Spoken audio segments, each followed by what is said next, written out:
Hola, ¿qué tal? ¿Cómo están? Bienvenidos a Gilberto Brenis Live. Muchas gracias por acompañarnos, gracias por estar con nosotros. Vamos avanzando en la semana, martes ya, así que, pues bueno, poco a poco vamos paso a paso para llegar al deseado fin de semana. Hoy tenemos un par de temas que espero resulten de su interés y como siempre lo que me encanta de este programa es que tenemos dos cosas que no tienen absolutamente nada que ver una con la otra. Primero, estaremos hablando de la bioética. Es un tema bastante serio, importante, así que estaremos hablando sobre ello. Y en el segundo bloque nos vamos a relajar un poquito y vamos a hablar de comida callejera poblana, que hay unas verdaderas delicias. Puebla tiene una amplia gama de antojitos que de verdad se les van a antojar, desde las chalupas hasta las pelonas. Bueno, de verdad que qué delicia. Estaremos hablando sobre ello en el segundo bloque. Por supuesto, también recordarles que a través de las redes sociales podemos estar en contacto y en comunicación de manera muy cercana. Están apareciendo en pantalla, así que por favor hagan uso de ellas. Vamos a comenzar el programa. Me da muchísimo gusto tener la posibilidad de platicar con mi querido Guillermo Vázquez Pacheco. Guillermo, ¿cómo estás? Qué gusto verte. ¿Qué tal? ¿Qué tal, Gilberto? Igualmente, muy buenas tardes a ti y a todo tu auditorio. Ya tenía ratito que no nos veíamos. Pero qué gusto saludarte de nueva cuenta y hoy platicando precisamente de este tema, me encantó que lo propusieras porque, pues, la verdad, a lo largo de la historia, conforme van avanzando la tecnología, las investigaciones, sí es importante hablar un poco acerca de esta bioética, ¿no? Que ya estaremos platicando sobre ello. ¿Cómo podríamos definir la bioética, Guillermo? Mira, la bioética es una ciencia transdisciplinaria, así es como que la primera definición que podemos tomar.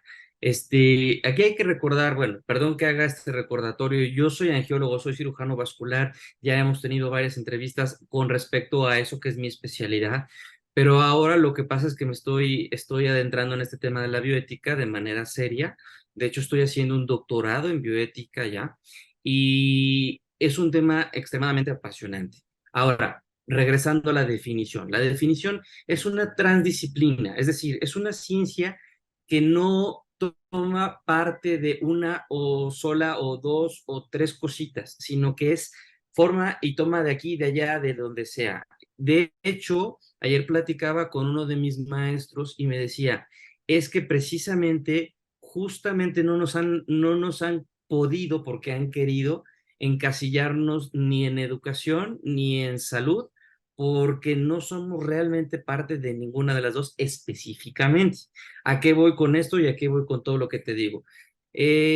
La bioética, evidentemente, de lo que más a lo mejor podríamos haber llegado a hablar, si es que conocemos el tema, porque es un tema que es poco conocido, es de la bioética clínica, es decir, de las decisiones éticas que llegamos a tomar nosotros los médicos junto con otros médicos o junto incluso con un comité hospitalario de bioética que todos los hospitales grandes particulares o oficiales deberían de contar con uno.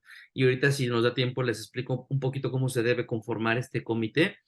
De las decisiones, por ejemplo, de los abortos, que ahora que ya están legalizados, de cuándo no es eutanasia, cuándo se puede dejar a un paciente con manejo mínimo para que la muerte llegue de manera natural, en fin, muchas cosas. Estas son decisiones médicas y esta es la parte bioética clínica que le llamamos. Y es como que la que más se conoce.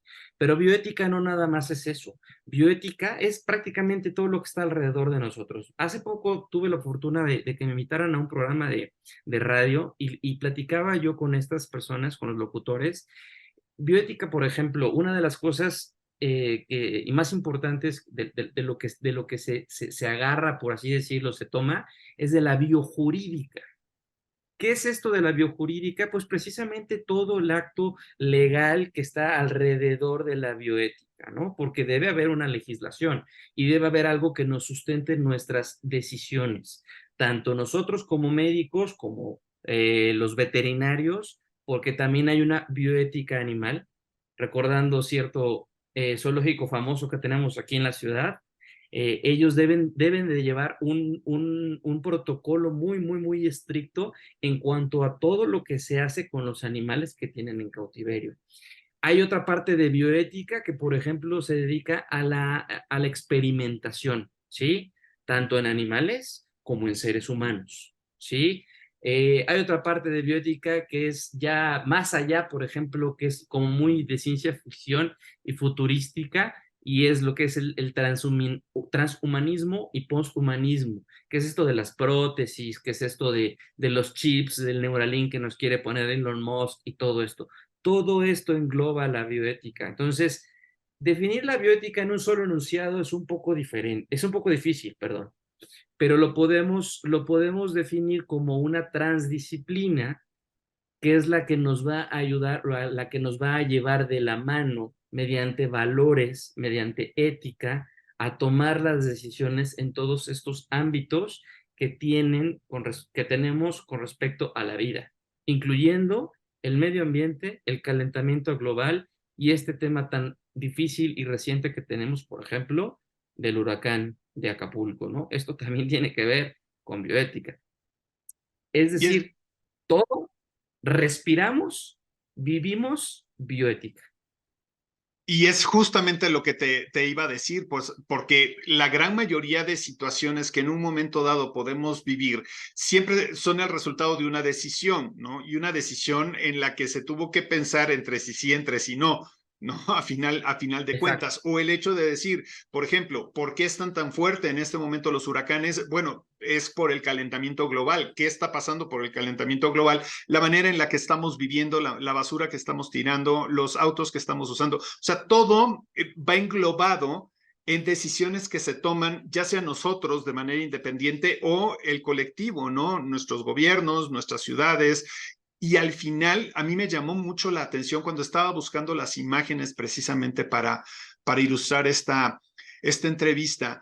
Pues me encontré imágenes que tienen que ver incluso hasta la clonación, por ejemplo, ¿no? Clonación de animales o la inseminación artificial, en fin, muchas situaciones en donde, como tú lo decías, en los hospitales debería de haber un comité de bioética porque hay decisiones que se viven día a día en donde en un momento dado quizá la opinión del doctor o de los familiares no sea tan válida, ¿no? Porque también está el prestigio de la institución. Entonces, ahí son varias cosas que están en juego.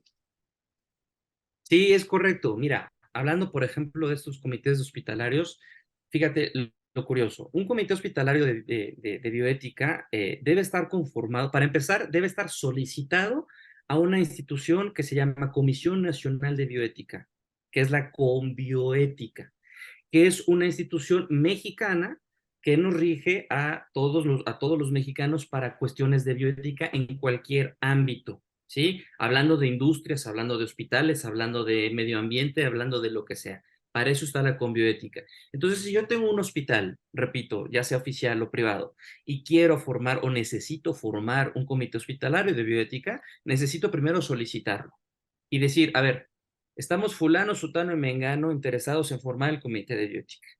De ahí, número uno, los participantes, ninguno de esos participantes debe ser miembro del gobierno del hospital, es decir, el director, el subdirector, nadie, ¿sí? Deben ser ajenos. El comité debe estar conformado por un presidente, por un secretario y por los diferentes vocales que puedan existir, que esos no importan. Estos vocales no necesitan ni requieren ser médicos, ¿sí? Pueden ser abogados, pueden ser trabajadores sociales, pueden ser incluso miembros de la comunidad. Es decir, alguien que se le ocurrió, que estudió, que bioética y sabe, y entonces dices, ay, me acuerdo que fulano de tal tiene ciertos estudios, lo puedo traer para el comité y que sesione con nosotros, sin que tenga absolutamente nada que ver con el hospital y se tienen que renovar cada 2 o 3 años y se tienen que renovar de manera escalonada. Es decir, no los puedes quitar todos de jalón ni ponerlos todos de jalón porque debe haber cierto entrenamiento de la mano de los demás. Entonces, todas estas decisiones se llevan a cabo por estos comités y es muy, muy, muy interesante. Como integrantes de este comité, tiene que haber o se necesita la presencia de alguien de algún tipo de religión, por ejemplo. No se necesita, pero es muy importante, ¿sí? O sea, por ejemplo, y qué bueno, eso es una pregunta que qué bueno que le hiciste, Gilberto, interesantísima. Y te voy a explicar por qué. En Puebla no tenemos tanto ese problema, Pero, por ejemplo, en la Ciudad de México hay una diversidad de religiones muy importante. Sabemos que hay una parte característica que está llena de judíos, otra parte característica que está llena de católicos recalcitrantes y cosas de ese tipo, ¿no? Entonces, es muy importante que dentro de este comité, ya sea de manera permanente o de manera transitoria, de acuerdo a cada caso, esté un miembro, ya sea el sacerdote o el rabino o quien corresponda, para ayudar a la decisión y para orientar a los familiares. Porque, ojo, bioética no quiere decir religión. Bioética quiere decir principios morales. Y cada religión puede tener sus principios morales. Y cada religión, incluso hay religiones que las decisiones autónomas, es decir, que me corresponden a mí, válgame la redundancia, personalmente, no las toman una sola persona, sino que las toma la comunidad o el patriarcado o la familia o el rabino o entonces es por eso tan importante esa pregunta que acabas de hacer. No es necesario, pero es extremadamente grande ayuda. Y es que al final me imagino que muchas de estas decisiones que deban ponderarse, pues tienen un valor moral y evidentemente también nosotros hemos crecido con ciertos valores morales que van ligados totalmente a la religión, ¿no? Entonces me imagino que ahí es en donde también muchas veces se puede entrar en conflicto. Sí, claro, sí, obviamente te podrás imaginar que de manera clínica, pues los conflictos de donde hay más de dónde tomar, por así decirlo, son los tres puntos de el inicio de la vida, es decir, el aborto, ¿sí? La fertilización, por ejemplo, o lo que le llamamos la paternidad asistida, y obviamente el final de la vida, ¿no? Lo que pudiera llegar a ser eutanasia y todo esto, ¿no? Y aquí, por ejemplo, quiero aprovechar para comentar algo muy interesante, porque hay un documento que se llama, a lo mejor lo has escuchado, el auditorio lo ha escuchado, que se llama voluntad anticipada. Este documento es un documento notariado que vas y solicitas y dices, a ver, yo quiero, así como el testamento. Entonces, yo quiero tener, además de mi testamento, una voluntad anticipada. En esta voluntad anticipada, lo que haces es solicitar, a ver, yo fulano de tal, en caso de que me encuentre intubado y no pueda tomar mis decisiones por tal y tal enfermedad, no quiero que me hagan esto, no quiero que me hagan el otro, no quiero que me reanimen, cosas que uno voluntariamente está rechazando. Y tenerlo guardado y tenerlo avisado con familiares y amigos, ¿sí? Eso, ojo, no es eutanasia. Eso es literal como el documento lo dice, una voluntad anticipada. Me estoy anticipando a lo que pudiera llegar a ser las decisiones que necesitaría yo tomar o mi familia en mi lugar, ¿ok? Y eso es algo que ayuda mucho para las decisiones al final de la vida. Solo que, ¿qué crees? No es un documento nacional. Es un documento que evidentemente inició en CDMX, en la Ciudad de México, y solamente 13 entidades federales más lo han adoptado. Y dentro de ellas, es decir, dentro de esas 14, no está Puebla. Entonces, los poblanos no tenemos esa voluntad anticipada. Ya se ha propuesto un par de veces y un par de veces ha sido rechazada. Por ejemplo, Tlaxcala, estado vecino, con menos habitantes, tiene ya aprobado por su Congreso una voluntad anticipada. Y eso genera una serie de preguntas y de conflictos que dice, bueno, ¿qué pasaría si soy tlaxcalteca y tengo mi voluntad anticipada o de Ciudad de México y tengo mi voluntad anticipada y me muero en Tijuana o me muero en Durango, ¿no? Bueno, ahí entonces obviamente los familiares son los que tienen que decir, a ver, tenemos una voluntad anticipada y está aquí, ¿sí? Y se tiene que hacer valer, ¿sí?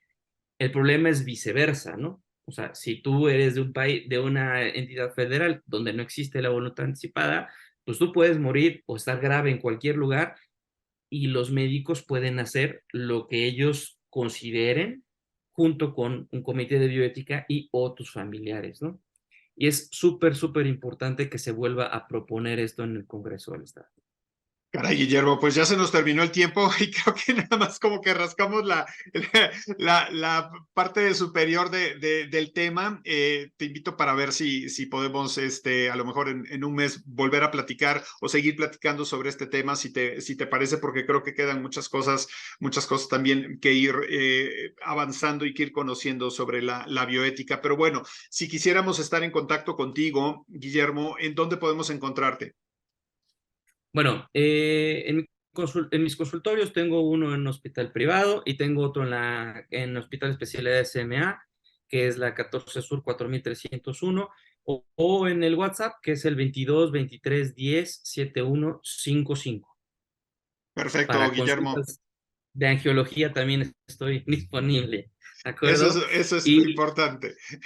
y te voy a dejar a ti y al auditorio una tarea, solo una tarea súper sencilla, y tiene que ver con bioética, evidentemente, porque tiene que ver con bioética tanto industrial como del medio ambiente, y es, investiguen cuántos litros de agua potable se necesitan para hacer 1 litro de refresco de cola de los más consumidos.